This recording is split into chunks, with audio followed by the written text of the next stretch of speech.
बेशक इंडिया अपनी hydro power capacity को पिछले 70 सालों में सिग्निफिकेंटली इम्प्रूव कर चुका है। क्लाइमेट चेंज से लड़ने के लिए रिन्यूएबल एनर्जी की ज़रूरत को नज़रअंदाज नहीं किया जा सकता। जितनी ज़रूरी एनर्जी नीड है, उतना ही ज़रूरी ये है कि वो एनर्जी वास्तव में कितनी सस्टेनेबल तरीके से बनाई जा रही है। लेकिन इससे ज़्यादा ज़रूरी ये है कि एनर्जी प्रोडक्शन में ह्यूमन पॉपुलेशन को कोई इनह्यूमन ट्रीटमेंट ना मिले और उन्हें कोलेट्रल डैमेज की तरह ना देखा जाए। टेक्नोलॉजी बढ़ रही है तो कुछ हजार लोग सेक्रीफाइस कर देंगे तो क्या फर्क पड़ेगा। यदि इस तरह का कोई भी आइडिया है तो वो एथिकली और मोरली सही नहीं है। लेकिन ऐसा करीब करीब दुनिया भर के हर एनर्जी प्रोजेक्ट में होता है कि ह्यूमन पॉपुलेशन को कहीं ना कहीं पॉल्यूशन, डिस्प्लेसमेंट, रिहेबिलिटेशन एक्सेट्रा जैसी सिचुएशंस फेस करनी पड़ती हैं। आज का वीडियो इसी तरह के एक एनर्जी प्रोजेक्ट पर है जो हाइड्रो एनर्जी प्रोड्यूस करता है। ये है भाखड़ा और नागल डैम की कहानी। इन डैम्स ने अनडाउटली इंडिया को एनर्जी दी है, लेकिन उतनी ही मात्रा में लोगों को डिस्प्लेस किया है। और क्योंकि इन दोनों में भाखड़ा डैम बहुत बड़ा डैम है, इससे रुके हुए पानी के कारण डूबा क्षेत्र बहुत बड़ा है। यहाँ तक कि डैम के रिजर्वायर में पानी कम होने पर एक पूरा का पूरा शहर नजर आता है। ये अवशेष हैं हिमाचल प्रदेश में एक वक्त पर फल फूल रहे शहर बिलासपुर के। अब उसे ओल्ड बिलासपुर कहा जाता है। आज हम इस वीडियो में इन डैम्स के प्रोजेक्ट की हिस्ट्री, इससे होने वाले फायदे और लोगों को हुए लॉन्ग लास्टिंग डैमेज के बारे में डिस्कशन करेंगे। हमारा फोकस मेनली भाखड़ा डैम होगा, पर क्योंकि दोनों ही डैम साथ में यूज होते हैं, इन्हें जानना जरूरी है। तो चलिए शुरू करते हैं।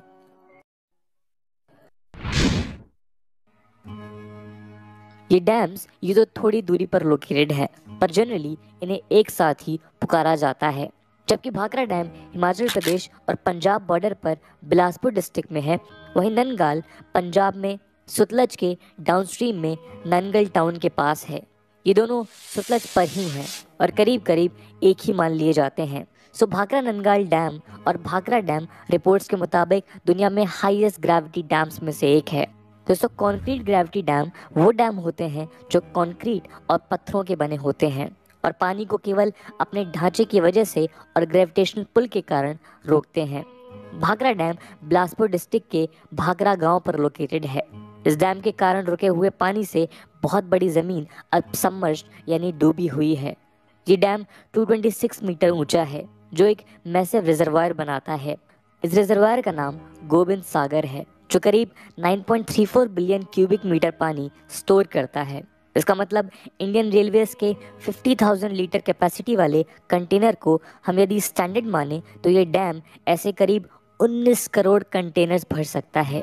ये पानी पूरे चंडीगढ़, हरियाणा के कुछ हिस्से, पंजाब और दिल्ली को ड्रेन करने के लिए काफ़ी है। गोविंद सागर 168 स्क्वायर किलोमीटर में फैला हुआ है। इसका मतलब कि भाखड़ा डैम ने इतने इलाकों को सबमर्ज किया है। वाटर होल्डिंग कैपेसिटी के मुताबिक ये इंडिया का तीसरा सबसे बड़ा डैम है।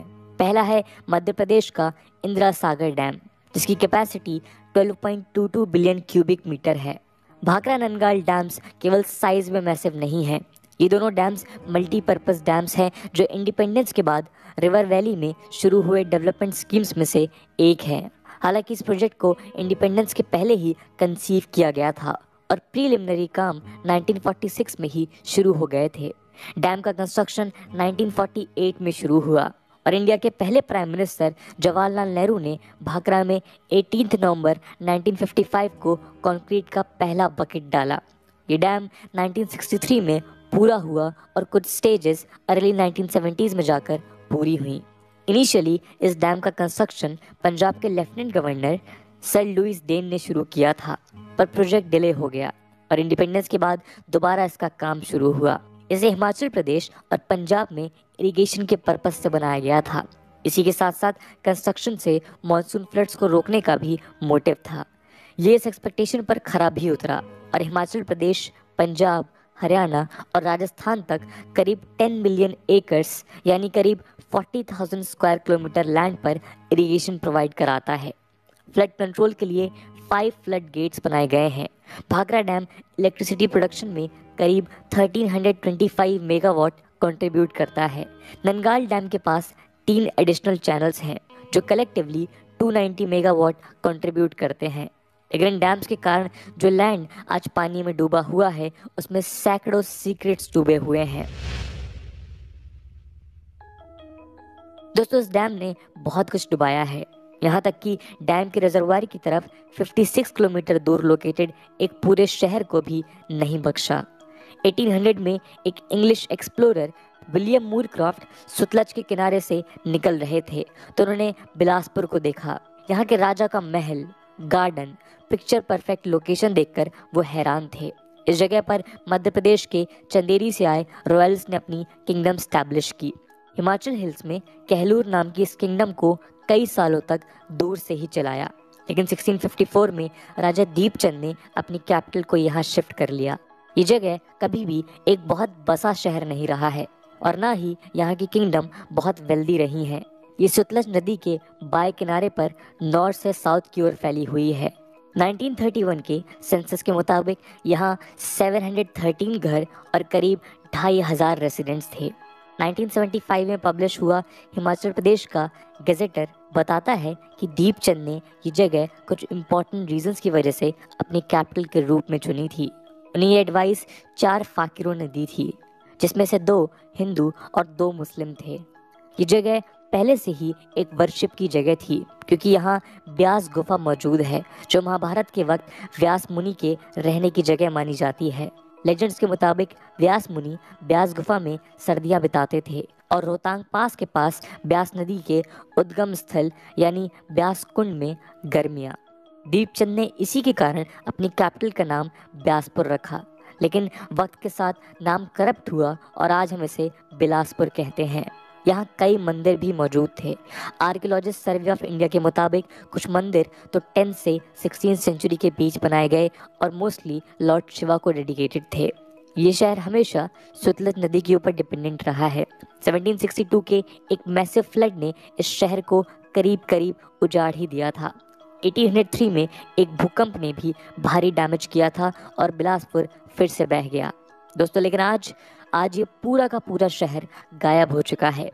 1950s में भाखरा डैम के कंस्ट्रक्शन के वक्त यहाँ के लोगों को शिफ्ट कर न्यू बिलासपुर टाउन में भेजा गया। शुरुआती प्लान के मुताबिक भाखरा डैम केवल 152 मीटर ऊंचा बनाना था, जिससे बिलासपुर पूरी तरह नहीं डूबता। लेकिन आखिरकार ये डिसाइड किया गया कि इस डैम को इतना ऊंचा बनाया जाए जितना सेफली पॉसिबल है। तो अब ये 226 मीटर ऊंचा है। इससे डैम के पीछे करीब 100 किलोमीटर तक गोविंद सागर बन गया और बिलासपुर पूरी तरह डूब गया। अब कभी कभार जब रिजर्वायर का पानी कम होता है तो कुछ एंशिएंट टेम्पल्स नजर आते हैं। घर, महल, गार्डन एक्सेट्रा तो खत्म हो चुके हैं। ये एक घोस्ट टाउन के ऊपर लोकेटेड रिजर्वायर का सीक्रेट है। लेकिन केवल यही इशू नहीं है कि शहर और कई हैबिटेट डूबे हैं। इशू ये है कि अब तक यानी इस डैम के बनने से 60 साल बाद भी डिस्प्लेस्ड फैमिलीज को लैंड ग्रांट्स की ओनरशिप नहीं मिली है।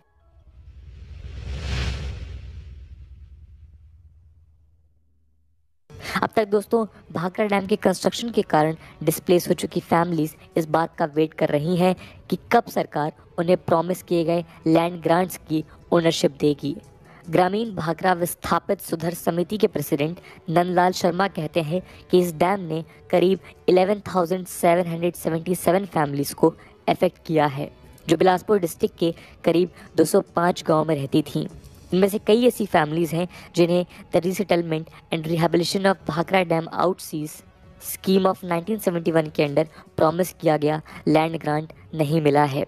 शर्मा कहते हैं कि 3,600 फैमिलीज को हरियाणा में ज़मीन देने का प्रॉमिस किया गया था, लेकिन 740 फैमिलीज वापस लौट आई हैं क्योंकि उन्हें जगह नहीं मिली। इनमें से कई फैमिलीज बिना टाइटल्स और पट्टे के फॉरेस्ट लैंड में रहने लगी और फार्मिंग करने लगी। ये फैमिलीज जंगल में रह रही थीं और 2015 तक कोई मेजर इशू सामने नहीं आया। लेकिन फॉरेस्ट राइट एक्ट यानी कि FRA 2006 के अकॉर्डेंस में हिमाचल प्रदेश हाई कोर्ट ने अप्रैल 6, 2015 को एक ऑर्डर दिया कि फॉरेस्ट लैंड में रहने वाले एंक्रोचर्स को निकाला जाए। ऐसे में अथॉरिटीज़ जो अब तक इन फैमिलीज़ को जंगल में रहने दे रही थीं वो सक्रिय हो गई और नोटिस देना शुरू किया, इलेक्ट्रिसिटी और वाटर सप्लाई काट दी। उनके मुताबिक या तो फैमिलीज को इंक्रोचमेंट के खिलाफ कोई सबूत दिखाना था या फिर उन्हें निकाल दिया जाता। इन सभी दिक्कतों के लिए परेशान परिवारों ने राज्य सरकार को जिम्मेदार ठहराया है। फैमिलीज के मुताबिक स्टेट ने रिहेबिलिटेशन और रिसेटलमेंट स्कीम को अच्छे से इम्प्लीमेंट नहीं किया और फिर लैंड रेगुलराइजेशन पॉलिसी और फॉरेस्ट राइट एक्ट 2006 के कारण दूसरे क्राइटेरिया पैदा हुए और परेशानियां कम होती नज़र नहीं आ रही हैं। स्टेट गवर्नमेंट ने इस फॉरेस्ट इंक्रोचमेंट्स को रेगुलराइज करने के लिए 2013 में एक स्पेशल पॉलिसी निकाली थी, लेकिन बहुत सारे क्लेम्स अब तक पेंडिंग ही पड़े हैं। अगस्त 2019 में स्टेट गवर्नमेंट ने एक स्पेशल कमेटी भी बनाई और कहा कि 3 महीनों में भाखड़ा आउटसीज की दिक्कतों पर समाधान दिया जाए। फिर इस कमेटी को 3 और महीने दिए गए। हालांकि आज तक इन सभी स्टेप्स के बाद भी कोई ठोस सॉल्यूशन सामने नहीं आया है। दोस्तों, डैम ने लाखों एकड़ को सींचा, हजारों घरों में सैकड़ों किलोमीटर दूर तक बिजली पहुंचाई, पर जिस जगह डैम बना है वहीं पर हजारों लोग विस्थापित हुए और आज तक परेशान हैं। आज की वीडियो के लिए इतना ही। आई होप आपको वीडियो पसंद आई होगी और अगर पसंद आई है तो अपने दोस्तों के साथ शेयर करना मत भूलिएगा। हम मिलते हैं अगले वीडियो में।